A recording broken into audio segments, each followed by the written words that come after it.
because I don't really know what's going on. But we'll see. On the next episode of Uncharted Writing, it talks attempts to comprehend line editing. True!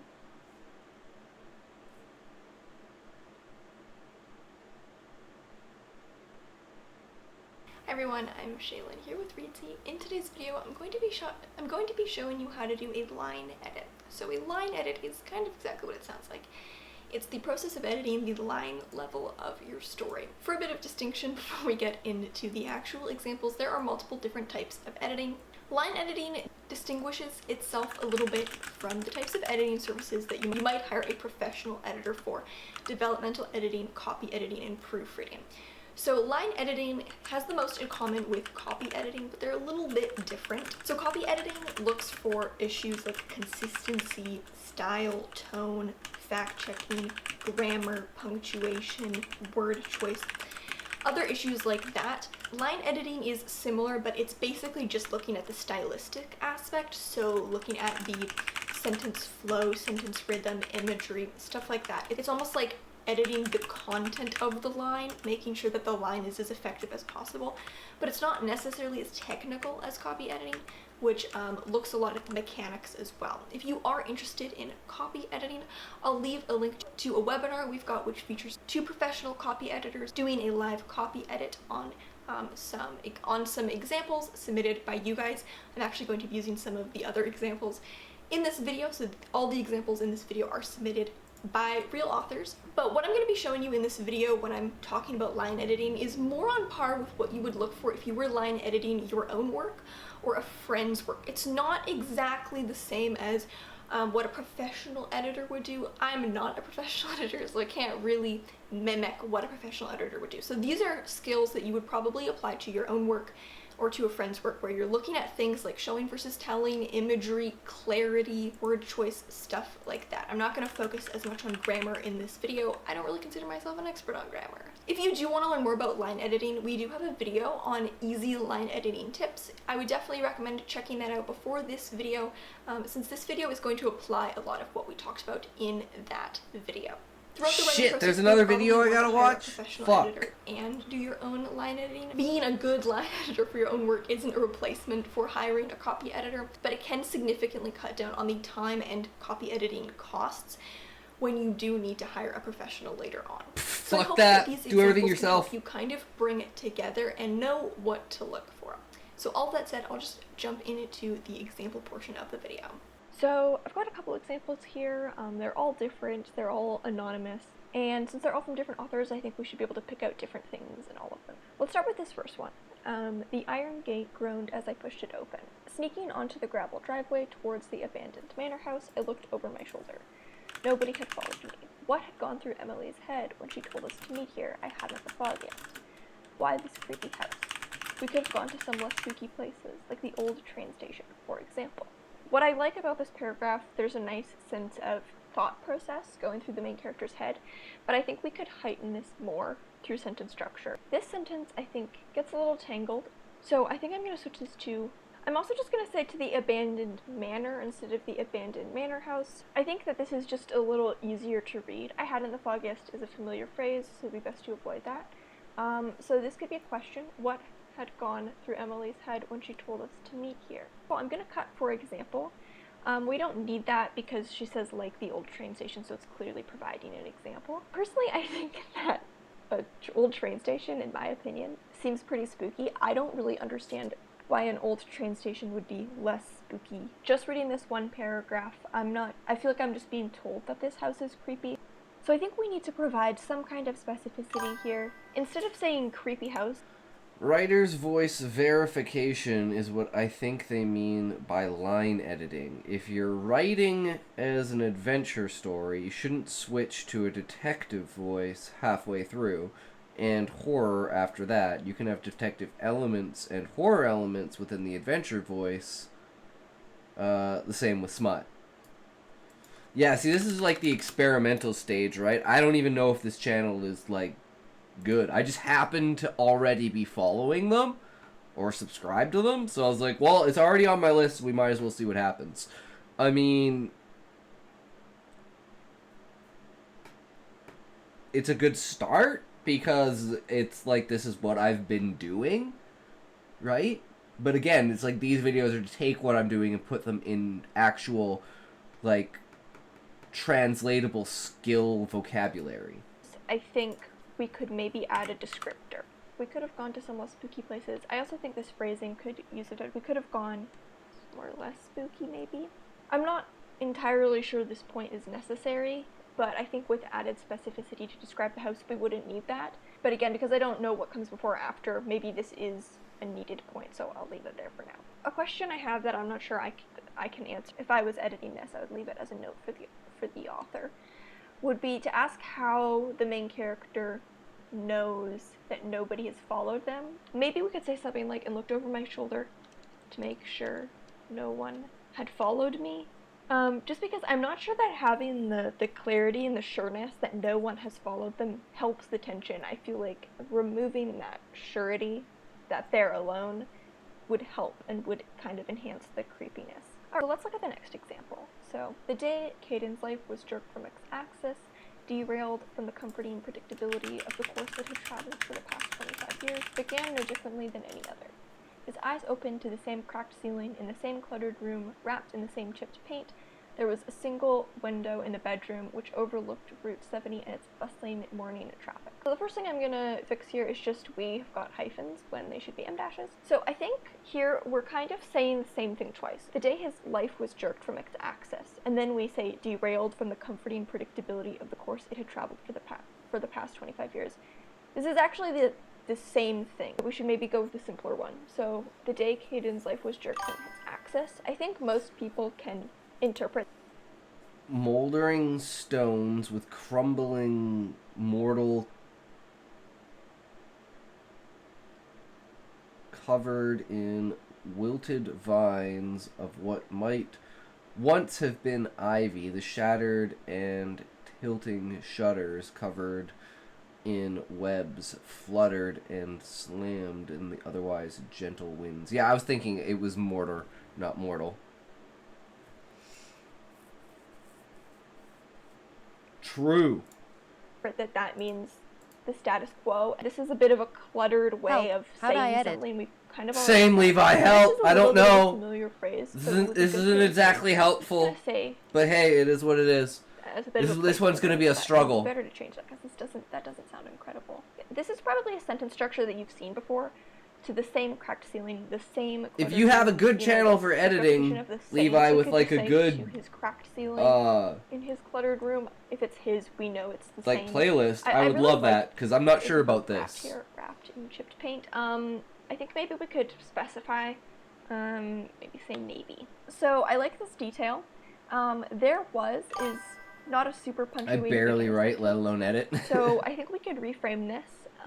To make the sentence a little more effective, and we could say Route 70s. Although I don't really think we need the word bustling. Let's say rattled through his single bedroom window.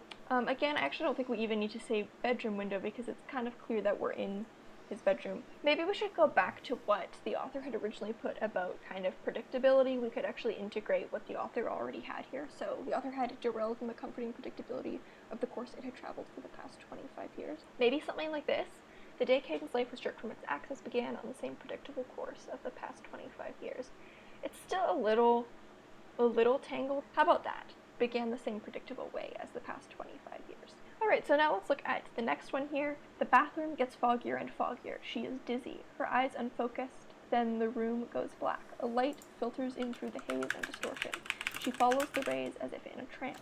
For several minutes, her being seems because like this doesn't really give me anything to add to, right? Marion believes she has been transported to another It's like maybe I could try and rewrite the sentence, but I'm like, that's... that she is dizzy is I feel like this is something I'm already been doing, right? So this is something quite common that a lot of authors do in their first draft. So this isn't exactly helpful for me. You either describe something and then tell it, or tell something and then describe it. We've also got a little tense error here. We've got a little bit of confusion here. So the room goes black, but in the next sentence, a light is filtering in. This phrase is usually used to describe unconsciousness, a character losing consciousness. But does it just mean that the room, like a light goes out, but because it's related to her eyes, I'm going to assume that this is her vision going. So because of that, we can't then have a light filtering through and her following it. So I'm gonna remove the room went black just because I think it's confusing the image. The author might have to think about what specifically they're seeing when they picture this scene and how to convey it with more logical phrasing. It's possible that the author's picturing something and it's just there's a clarity issue here that I'm not understanding what's being said. The light filters, we don't really need in. A light filters through the haze. I don't also think we need through the haze and distortion. She follows the rays as if in a trance. So here we've got a comma splice error, so this is a complete sentence and this is a complete Reading sentence. might give you an So idea of we what you either want your need writing to to read flip like. into Find an sentences author, or read, add a then edit your writing semicolon, based or on the we voice add of that the author. and. She But follows Callie, the what rays I'm as looking if in a for trance. is techniques, like structure, like the only thing so far that I've gotten out of this is okay. So line editing has things in common with copy editing. Copy editing is consistency, tone, grammar, and word choice. Line editing is stylistic, flow, image, and clarity. Things that you can do: increasing tension and fixing sentence structure, tightening sentence structure, clarity and pacing. But it's like giving me a list of these instead of showing me how it's done is what I want, right? I want a list of vocabulary to structure what I'm doing, not an example of how to do it, because I already know how to do it, at least this, because this is what I've been doing, right? Yes. See, but that'd be something that would just be, like, added to it, right? And then added as a... I think it's more about making sure you've done it on every paragraph. Things that are already in your head might have been overlooked when you wrote the paragraph. So going back over each paragraph in turn rather than assuming you've done it right the first time. Yeah, and I know that I fuck up, Sean. Because I'm always tangenting off. And even when I'm reading it and I realize that, oh shit, I don't even know what's happening, and I'm the guy who wrote it. But I'm not going to skip the video. We're just going to, it is what it is. Like I said, this is going to be a rough start to figure out how this works. I just got really lucky because, again, I had already followed Hello Future Me and watched a ton of his videos. I just never watched specifically the on world building or on writing ones. Just the ones that had to do with other things like Lord of the Rings or Avatar or something like that. That was just like plot explanation and like, nerdy fan stuff for the series. This is kind of the same as earlier when the author said that the character was dizzy, where it was actually kind of already conveyed this trance-like feeling. Cause my thing is like, I'll write a sentence like, for instance, like this.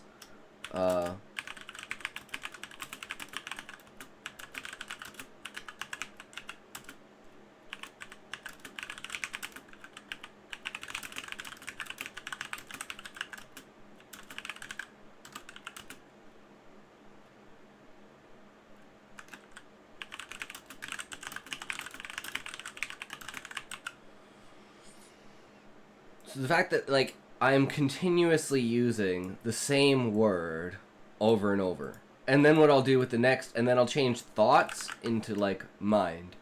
And then I'll do that, like, 4 times in, like, 4 sentences. And then I'll change it to something like,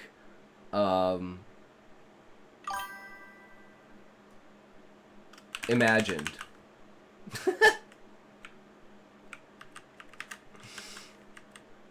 Because the bug, it's spelled tick. And then you would, like, rewrite this into, like...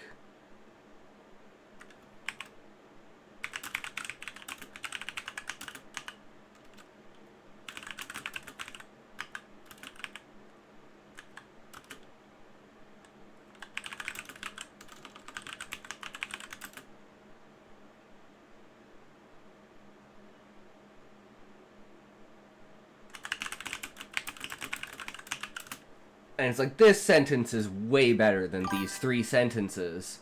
But it all conveys the same idea, right? I think that's a case of considering your work and using a thesaurus.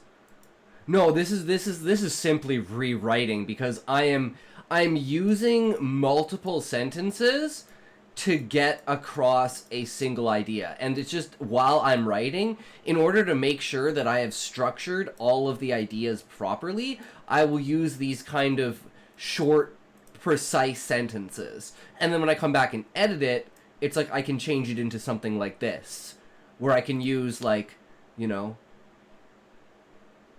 different kinds of words to show that it's like being it's a thought that I could never forget, right? Something that you could never forget. That's what this evokes for me, is a memory or a thought of something that you thought of that you can no longer forget. It's like hearing your own voice for the first time or looking at your own face for the first time. It's like that shock of like, oh fuck, that's what it looks like, you know?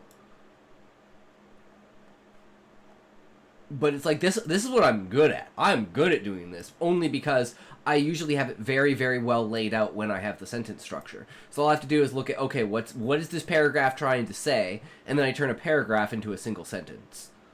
And that's usually how I edit when I'm doing what this would be line editing, right?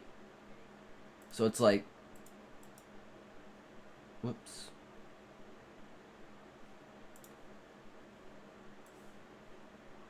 This is already something I know of. I'm already But we'll getting just let that. it play out. I kind of want to know, is she following the rays with her eyes? But or it's is different she, when you're like, rewriting your own work towards and them? writing someone else's, because Because you if have she's your own walking vision towards them, for then it, right? You'd think she's So you kind of know the bathroom, background and so you can't subtext. really walk that far in a bathroom unless this is like a giant bathroom. I'm not really sure what the author means by this. This is a little tricky, I think, because I'm not exactly sure what I'm meant to be picturing. There are some clarity issues here where maybe What do you what's want again? happening isn't Trying to being- figure that out. I want this vocabulary. Line editing is most in common with copy editing. Consistency. Copy editing is consistency. Whoops. Tone, grammar, word choice. Line editing is stylistic. Flow, image, clarity. Increasing tension, sentence structure, tightening sentence structure, clarity, and pacing. So I want the vocabulary, not an example of how to do it itself. Does that make sense, Callie? being communicated too clearly. And of course the character feels confused. Several minutes is maybe taking away from how the paragraph is meant to feel, because if your being is being consumed by fog, I think that, and you're like in a translate state, I think you would lose sense of time. I'm gonna try to cut the word being just because I think it's a little melodramatic. I think maybe we could add some kind of physical detail or imagery. I think this is becoming a running theme in these where I'm adding either images or sensory detail just to really make it a little more vivid, make it more visceral. I think that this could be a really visceral moment. But it's so short, you know, this could probably be much longer, and it's rare that I would say that. I normally want to be concise, but this seems like such an interesting and strange moment that the author could probably expand this to be a bit of a denser paragraph and really let us feel that. Here we've got a bit of a strange little construction. Then justice suddenly. So the thing about this series of words is that these are all words that normally we don't want. Around the room. Again, we don't really need this. We know that it's around the room. So we could say, the mist lifts. Rian believes she's been transported to another time and place. So here we've got another filter, believes. And it's doing a bit of a strange thing for the point of view. It kind of is distancing the point of view. It makes it seem like the narrator is separate from Marion. Again, I don't know the context, so has she actually been transported to another time? I think having the vocabulary her should cement the techniques in your head, but after a while, it'll come naturally and the vocabulary won't be as necessary. I just like the vocabulary, Callie, for specifically streaming, right? So I can tell people what I'm doing, right? I like the structure and the vocabulary because it allows it to become a transferable skill. It takes random knowledge in your head and turns it into a transferable skill when you have the structure of the universal language used within that category. And then that allows you to tell someone, oh, this is this, and they can go, oh, I've been told that before. And it eliminates the lost in translation. And I think that's a really, really big thing that I do well, or if people tell me that I do well, is if I have an understanding of something, I am good at explaining it to other people. But if I have no idea what I'm talking about, you can tell that I have no idea what the fuck I'm talking about. Because I won't use examples. But if I know what I'm talking about, I will use examples. That is like the trick to knowing if I'm bullshitting or not. Always ask for an example. Regular bathroom, or has she had some kind of mental shift? I'm gonna assume that she's still in her bathroom. Because it says believes, it kind of implies that she hasn't actually been transported somewhere else. But maybe she has been, and I'm gonna add a detail that doesn't really make sense with what the author's going for. What I'm gathering from this sentence is that she feels she's in a different place, but she's actually still in the same place, is what I'm getting. And so I think for the narrative to stay very intimate to Marion, it should be portrayed as a different place rather than us just being told that it's a different place. Alright, so here we've got a character description. I really like working with character descriptions, so I think this one will be really interesting. Let's get this one. So we got... we can get rid of this. Actually, we'll just use this as an example to show like the idea of how we do sentence structure. POV logic. That's a question mark. I'm guessing this would be the reason why you're using the POV you are. That's my guess. Physical descriptions.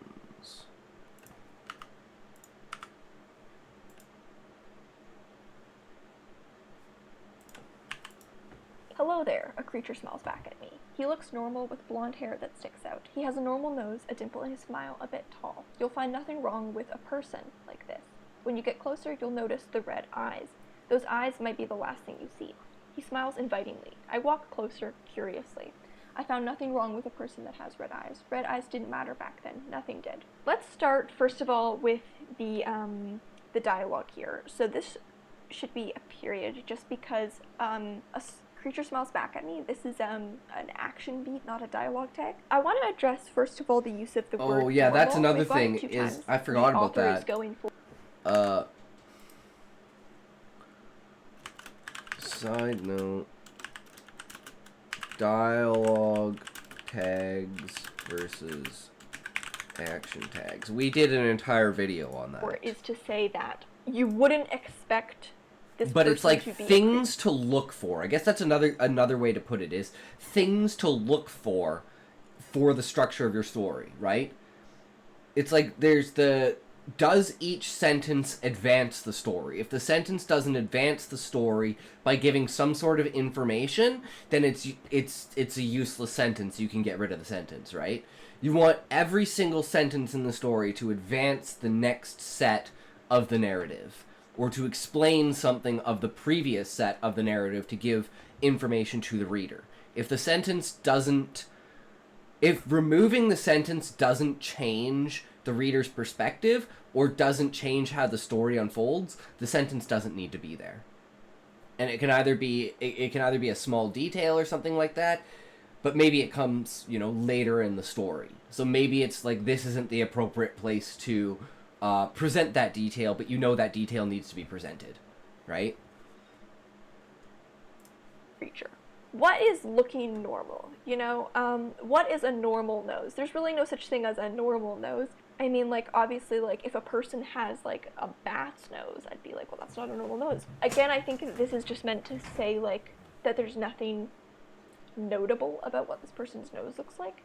But in that case... I'd say it's something that's, it's the idea that this person looks like a person, but the character has a feeling or knows that they're not a person. They're either imitating what a person looks like a skinwalker, or it's an illusion, or it's like a vampire thing with the red eyes, right? Where it's it's a demon or something like that, right? But it looks human until you get close enough to realize that it's not human. I think, why are we choosing to describe the nose? So we've already said he looks normal. Well, first of all, it's used twice, but I don't even think it should be used once. I think it's a bit of a weak word.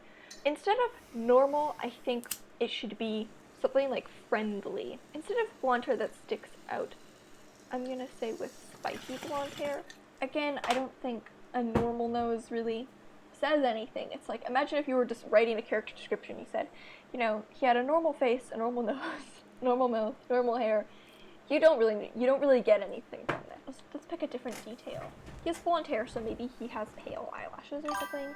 A dimple in his smile, a bit. I once said the author shouldn't explain too much. There are ways to explain that can be artful, but describing is way more impactful to readers, I feel.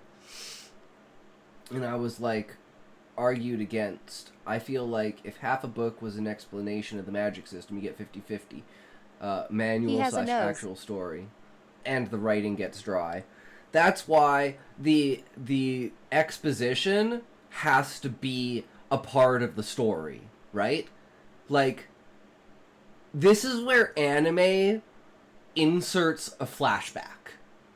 Where it's like, they're about to unravel their new technique, but they're, it's only been, like, kind of built up.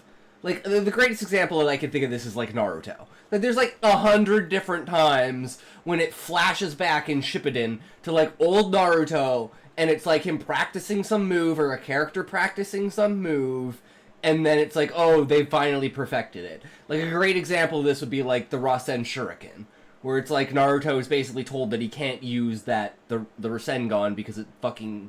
It's like damaging him too much. So he learns to... He solves the problem by being like, well, I'm too close to it, so I just have to throw it. And then it's like the flashback to like him training and like doing extra secret training and shit like that. And then it's like he pulls out the ultimate move. It's like, I like that anime style if you have the room to allow those flashbacks. But in my story, I don't allow that. So it either has to be a moment of clarity for the character, because I was actually thinking about this today in like mindset. So think about casting magic and think about thinking about something scientifically. Like, if you're, let's say, looking at something and trying to describe what that something is, right? Like, I like that the name of the Rasen Shuriken was originally to trick the enemy into thinking he'd throw it. But then, he ended up throwing it anyways. Yeah, exactly. Well, I think it was more like him trying to copy Sasuke in the way that Sasuke used his shurikens. I think that's what the author was going for, was trying to show, like, it's like a manifestation of his jealousy towards Sasuke. And his feeling inept in the factor of him, like, throwing. Like, using shurikens and kunai and stuff like that. Whereas he feels he's more like a hand-to-hand combat. Where I wish they had done more with taijutsu with Naruto. Like, Sage Mode is awesome and everything like that. But it's still, like, I think they could have done more with that. Especially with, like, you know, like, how he gets, like, the claws and stuff like that, and then they kind of, like, work away from that. But I like the physical transformations that he has when he goes into, like, the original Ninetale state. But anyways, tangent aside, the level of concentration for the character. So it's like, if you're in a moment of fear or something like that, and you lose concentration, like, I guess the best way to say it is, like, try counting to 100 in the back of your head while you're doing, like, math problems. It is really, really you can do it, right? But it takes training, it takes hard work. And then, like, add anxiety, add a timer to that. And then just keep adding things on top of that and see how your concentration and your like, how far you can count falls back. And I want to show that in the characters, that, like, their emotional state plays a huge role in how they cast magic. Because the more warped your concentration is at the moment of casting magic, the more fucked up the magic is. And then there's the point of creating magic but not being able to control what you create, and, like, rampant magic, right? And then that also, like, comes in with spell catalysts. Like, you can make shit that goes completely out of fucking control. as well as like multi-spells where multiple people control bits of the same spell to basically do more things with it, right? And I want to have that kind of like an element of crafting where it's like multiple people, like, you know, it's like having an airbender and a waterbender and a firebender all using their skills together to create a fucking sword. Like, that's the imagery I have in my head with how it would work, right? But more tangents. This is also a bit awkward. So someone can have pale eyelashes and they can have a dimple in their smile, but you can't have a bit tall. You can be a bit tall. You can say and is a bit tall. Again, this is a little vague. A bit tall, that's very subjective. His voice seems quite slightly taller than me. From this, I would interpret that the main character is maybe 14. Here we've got to switch into second person, and again, I think this is being done very intentionally, but I don't think it's necessarily working because we're in present tense. It seems like the narrator is reflecting back on what should have been noticed in the moment, but the moment has already passed. If maybe the narrator already has knowledge, I don't think it should be framed retrospectively because it kind of seems like from the phrasing, the main character is... It's like, okay, let's put down a note because we know we're just straight up bad at this one. Switching tenses and POV. I to he, running to, run to, ran. I am so bad at fucking tenses. Because I just, again, it's like, I don't care while I'm writing it. I can figure it out later in the editing, right? It's like, but as we get better at editing too, we can notice these things while we're writing and change them while we're writing so the editing process becomes less. Because overall, the entirety of what I'm trying to do is fine-tune to minimize the amount of time that I'm doing things, right? Maximize my skill in writing to minimize the amount of time that I have to edit. And that should overall get me a better story in less amount of time. That's the logic. That's my goal. Is speaking to their past self and saying, I didn't find anything wrong, but when I got closer, I would have noticed the red eyes. And they may have been the last thing I ever saw. Here we've got a little bit of an adverb, so we could just say smirks. I think curiously, again, a bit of an adverb we could cut, not really needed. So here we've got, again, the tense is a little confusing. I found nothing wrong with the person that has red eyes. Red eyes didn't matter back then. Nothing did. But the rest of this paragraph is in present tense.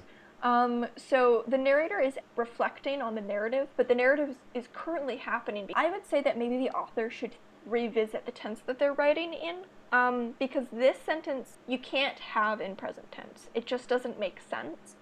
So either this reflection needs to be cut, or the tense should be changed to past tense, and then you can have this kind of reflection throughout.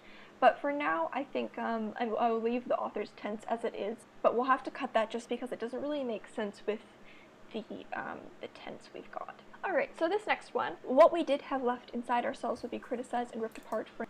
Making abstract details concrete. Okay, this is a big one.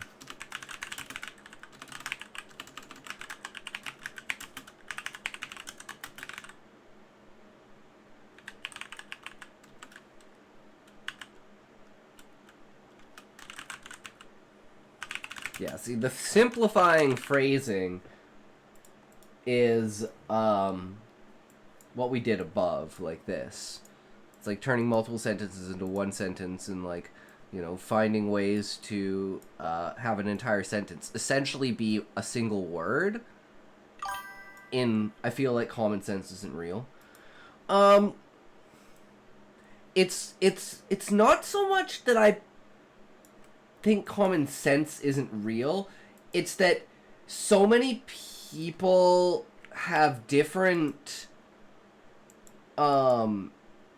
what do you call it?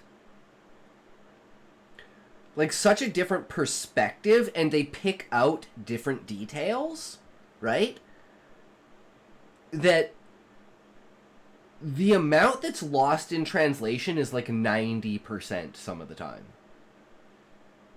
So, if you're not thinking clearly and rationally and not specifically in your best interest. Common sense is a curse because those who have it must deal with all those who don't. I think it's just a societal thing at this point, Sean, where accountability has been dragged to such a low bar that people can get away with ignoring common sense and saying, "Oh, I never thought about that," when they clearly did. But without absolute proof, then, you know. So to most people that use common sense, follow the rules, and stay in their own lane, guess what happens? They fail. You know why? Because people cheat, people lie, and people will do anything to get above you. So you have to be as ruthless and as cunning as possible to make it so those people can't do that to you. And the thing that, like, my goal is overall is there are two kinds of people in, like, a creative atmosphere. There are those that lead and those that follow, i.e. those that find trends and follow those trends. Whereas the leader, they create trends. They are in a completely different league than everybody else. They are the ones who are making the trends. Whereas everyone else thinks the trends are completely random and you just have to jump on the trend train as soon as you can. Those kinds of people don't actually understand what a trend is. A trend is created by a person who has a goal that is manipulating things in order to present their thing as the best. And this is usually lying, cheating, and anything you can do to get above the competition. What did I miss? Why are we talking about common sense? Callie just brought it up randomly, so we're just having a tangent about it. I'm not the only one who's allowed to have tangents. You guys are allowed to have tangents, too. A trend can be an accidental. Yes, it can be, Raymond, but there are people who create trends. And if you follow a lot of trends and you follow their origins, you can find those people that create those trends. And you can copy those people and assume, based upon information, what the next trend will be, but you're still not creating a new trend. You need to be one of those people that is the root cause of such a trend. And I think the greatest example of that in the world right now is Donald Trump. Because he is a ruthless businessman who will do anything to get to the top and get to his goal. And he is a lying, cheating piece of shit, but he gets things done. And he does what people want. And when it comes to creating trends, he has been doing that his entire life in business. That's like one of the biggest reasons for, if you've ever watched, I would say his biggest show, which was The Apprentice. He is such a mentor of business that he had a reality TV show of finding an apprentice. Like, I don't think people understand the scale of someone who has that kind of mentality and that kind of, like, goal structure, where they only care about completing the goal. They don't care about how it's done. They'll take the high road, they'll take the low road. Whatever one is the closest, that's the one they'll take. And whoever's in their way, they'll kick them out of their way, unless they can stand their ground. And I think that is truly one of the only ways to be absolutely successful in this world. And you don't have to do it in an absolutely negative way. Like, I'm trying to be one of these people, and I would consider myself an uplifting person. Because what I want to do is I want to take the confidence and what's the word? I lost the word. Not structure, but like reasoning and discussion. I've always felt he's some kind of bumbling idiot who sells snake oil and runs away before anyone notices. Yes, Raymond, but it takes a certain kind of person to sell you snake oil, right? Not anyone can just come off the street and is gonna get you to buy that snake oil. Someone who's a salesman, who knows how to make you feel pressured in the moment, who gives you almost like an ultimatum where it makes it feel like if you don't do this, you're losing out. And that's how the best businessmen are. And I think the scene in Wolf of Wall Street said it best. Where he's like, sell me this pen. And he's like, write your name down. And he's like, well, I don't have a pen. And he's like, oh, here you go. Create the problem, sell the solution. That is how you get rich. Trump isn't a super genius or everything. He's just disconnected, even that he's not fooled by cultural mythology. Yeah, because he understands the truths. And he understands the truths enough that he can make you understand his own truths. Because he manipulates the real truths and pulls strings just in the way that makes you look directly where he wants you to look, but nowhere else. So it's like someone like that. I came in like 10 minutes ago and we were talking about Naruto and then pivoted to Trump almost instantly. Welcome, Beezus. I'm just saying, for of all the scammers and all the pieces of shit and of all the successful people, I think Trump is the greatest example of it doesn't matter that you're a liar, it doesn't matter that you're a cheater, it only matters that you accomplish your goal. Everyone in the world can hate you as long as you accomplished your goal. That's all that matters. Some people hold themselves to certain standards, right? I try to hold myself to a standard of education, like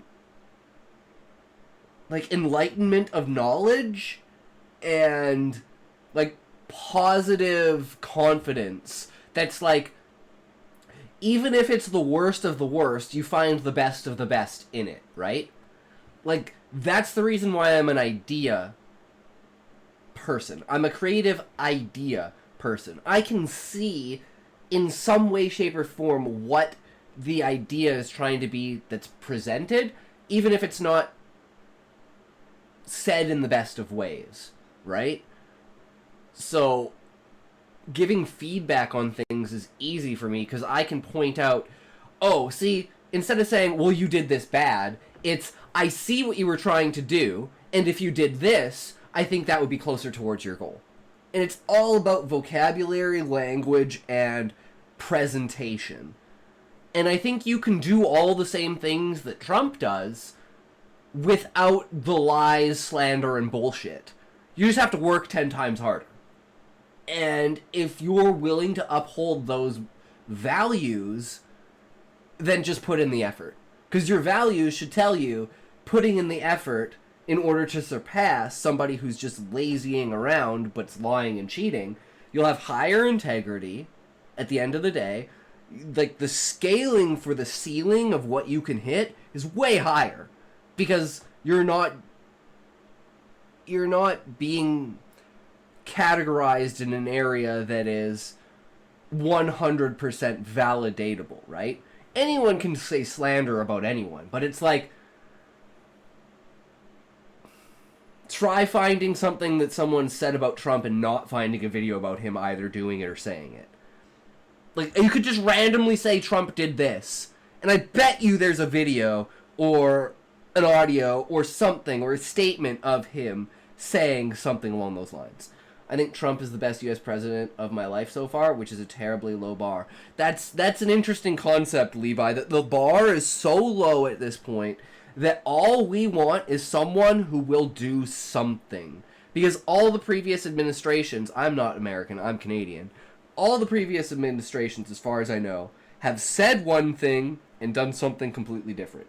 And it's like I've built this into the idea of my story of how people believe that the government is doing something because of these coincidences, and the government may not necessarily be doing it for those reasons. It may be another reason, but at the end of the day, all that matters is that the government is doing what you're saying they're doing, which is the bad thing.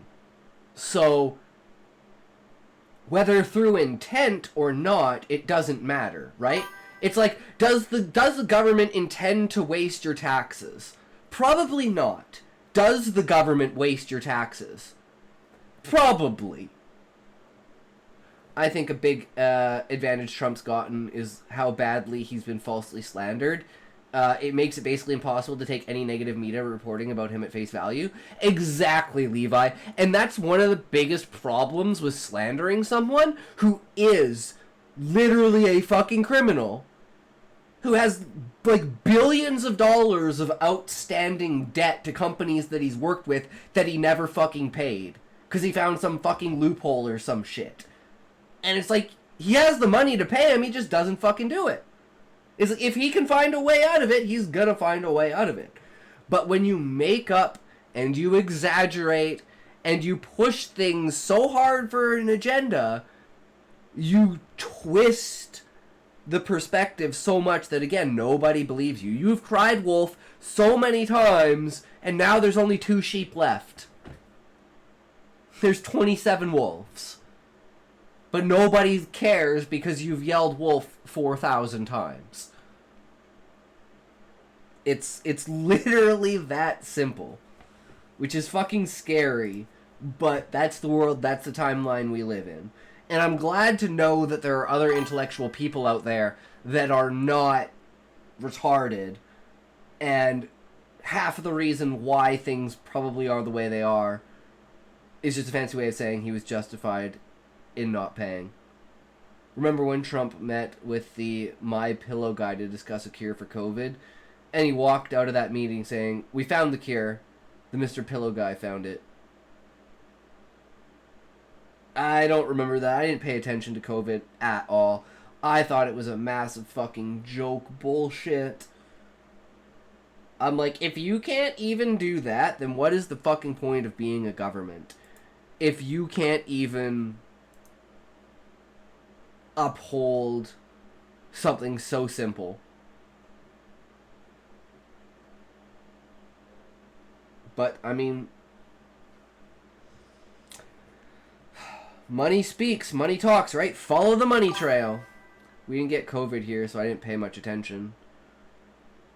I mean, I didn't know anyone who was severely affected by COVID. I was the only one who got the shot because of the seizures, just in case. No one else got it. Kind of no point in it. And it's like, it's one thing to force a 50-year proven vaccine, like a polio vaccine, and it's another thing to trust a beta-tested thing that's been out for a couple months. Like, yeah, fucking stupid. But anyways. For an indefinite amount of time, it had already begun. There were those that discerned with certainty we had done something evil. Whatever we stated publicly, someone somewhere would scrutinize us. I understood. There were 2 children missing. Despite that, I couldn't condone the Maya's actions. We're innocent, but our lives together and as individuals was eradicated. So my first impression of this paragraph is that there's clearly a lot going on and the stakes feel very high. However, I think it's a little wordy and a little too abstract. What we did have left inside ourselves, we could shorten that to what we had left. The interesting thing about this for an indefinite amount of time is that it's quite indefinite. I think it's kind of meant to imply the foreseeable eternity.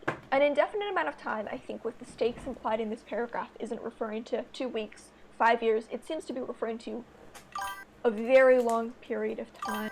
Our right-wing party shot themselves in the foot by being pro-lockdown, when lockdown basically ran our PM out of office. I got it after it was all over. Also, the golden medicine had been used for years in other countries, but they never told us about it, which is why we stopped working that one disease control, because they didn't want to be known as the source of a new illness.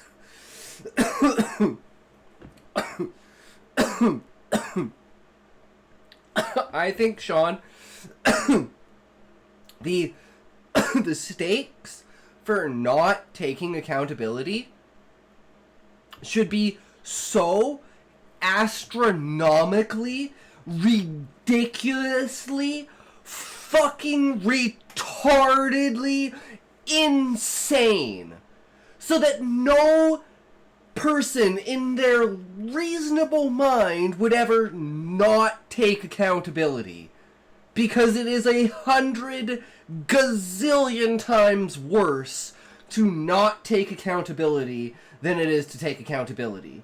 And in the case of, I like the mob mentality. It's bad to say, but I like the mob mentality that is keeping other people in line because it affects you. One of the things I learned for, like, Japan is one of the reasons that they have such low crime rate is because they're punished in, like, a block system. Like, if someone in your area where you live, like your neighbor, does something bad, everyone in the area gets punished. Because the other people in the area should be the ones making sure that this person doesn't do the bad thing. So the consequences of not taking accountability for it, but it's not like oh, everyone goes to jail. It's a social thing where everyone in that area is looked down on by everyone around them because that one guy fucked up. So it's not a punishment of the law, it is a punishment of society. So the fact that everyone knows that that one person will ruin it for everyone is the main reason why Japan is so polite, so nice, and one of the best places to live. Because the citizens know that if they fuck up, it affects everyone else around them. Now, people still fuck up, but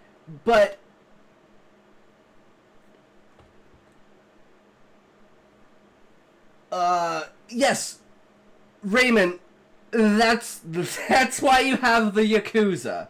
I'm not saying it's perfect. If you gave Trump Sage Mode to do you think he could beat Episode 1 Naruto?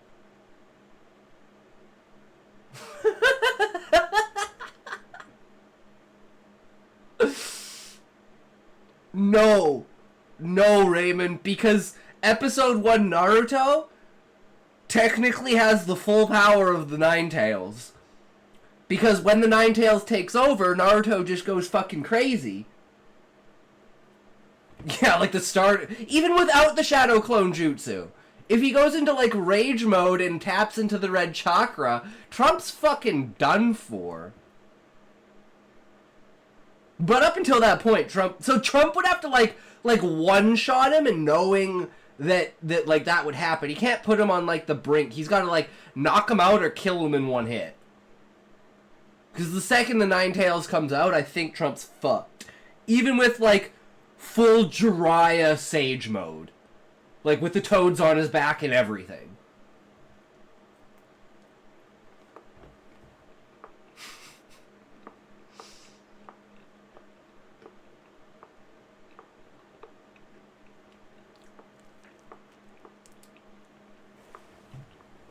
And also, the thing with Japan, that's like 90% my opinion, right? I don't live there.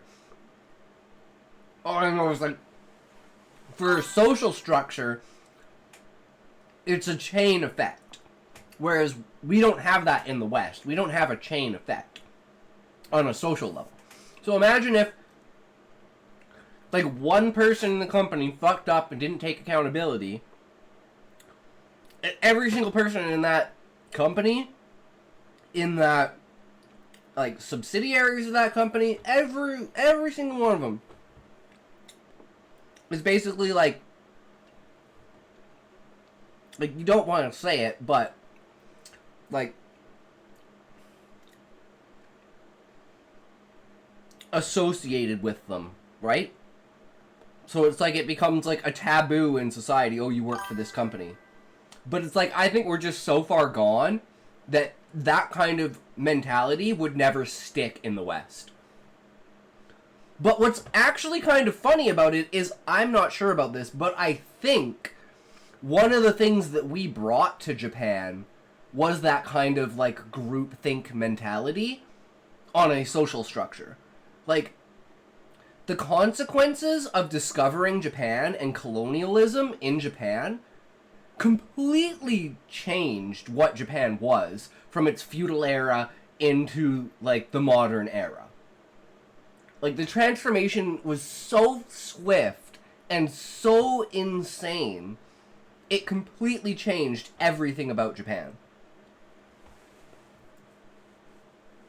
And that's where it's like censorship in Japan.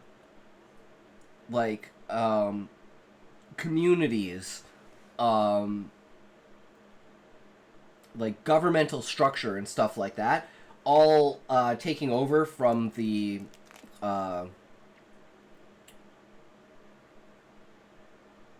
emperor, right? From being like a kingdom to being an actual democratic state, I guess.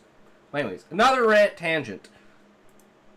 However, I don't think it's really necessary. I think that if you were to say that we were criticized and ripped apart, and normally I wouldn't read this and think that this is like a one-time thing. Like, this seems to be something very major, so I don't think we need to specify that it's an indefinite time frame, because, I mean, you can't specify an indefinite time frame because it's indefinite. It's kind of just cluttering up a sentence without really adding anything, because that clause in itself doesn't know what it means. There were those that discerned with certainty. It's a lot of words, and a lot of not very powerful words. There were those that and with are all pretty weak words. The only really powerful words here are discerned and certainty. Instead of saying discerned with certainty, I'm going to say believed. A belief is something you hold certainly. So again, we're getting a lot of very vague words. Someone, somewhere, something. This is kind of a paragraph where I feel like the paragraph is being a little cagey with us, and it's not telling us what its point is. Like, it's not telling us what it's about, it's just telling us the effect. Now, again, maybe this is context that's placed outside the paragraph, but in that case, the paragraph could lean into the context a little more. So instead of saying something evil, like, what is that something evil? Many believed we had, I'll say, the entire planet. I don't know why I feel like this is science fiction. It just has an epic feel, so I feel like it's like a sci-fi, like, epic. So I'm going to specify something evil. To me, massacring an entire planet seems pretty evil. So instead of saying whatever we said, someone somewhere would scrutinize us, this is basically saying that everything they said was scrutinized. So here, I understood, and there were two children messing. I'm going to make this a colon. I understood there were two children. Okay, so a young Trump, say around 26 or 30, gives him a baseball bat, an aluminum helmet, helium baseball bat. The Jack Link's Sasquatch. 1. Who wins?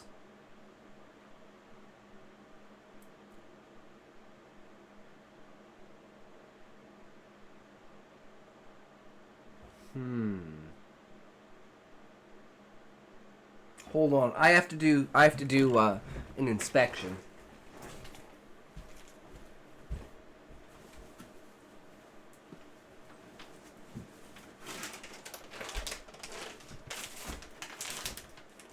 Damn, it's not on here. You'd think it'd be on the package, but he's not on here. That's unfortunate. I'm gonna say, Raymond, it's like a TVP, and I'm gonna explain it like Artosis does. So, TVP is if you were a man in a wheelchair with a toothpick, and you were fighting a bear in the woods. Yeah, you can win, but you have to move absolutely perfectly. You need to plan absolutely perfectly. You need to do the absolute best jukes. You need to, like, get his eyes first. You need to make sure that the toothpick doesn't break. Like, it's basically an impossible task, but it is possible. So I'd probably say Sasky. He'd just, like, grab the bat and smack Trump in the head with it and be like, the fuck?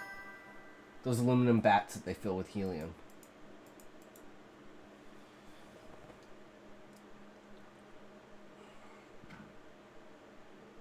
Not quite sure, Raymond Dow. I'm not a baseball player. Not sure how that works.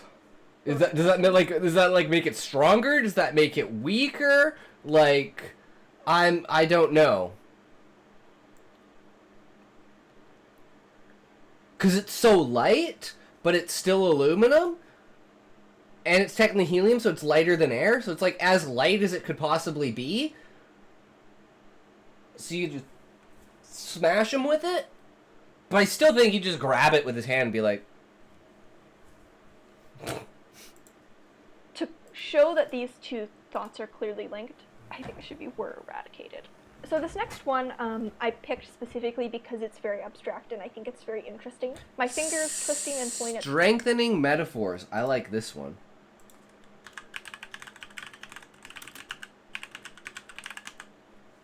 Themselves. Ballet slipper pink skin rubbed raw on my wrists. Hands cracked and garnet stripped.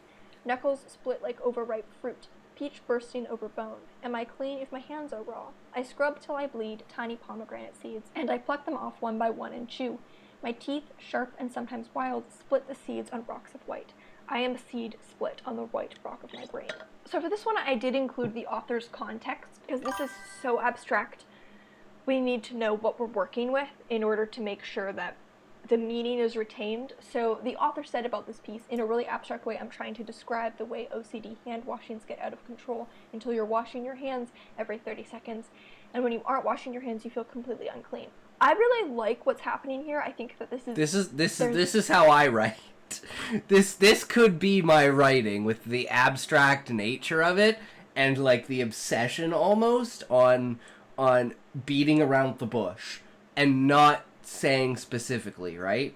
Like, that's how I love to write. There's an intensity, there's some really interesting imagery, but I do think that this could be even more powerful if we tightened the analogy a little bit. I'm not sure if this should be hyphenated.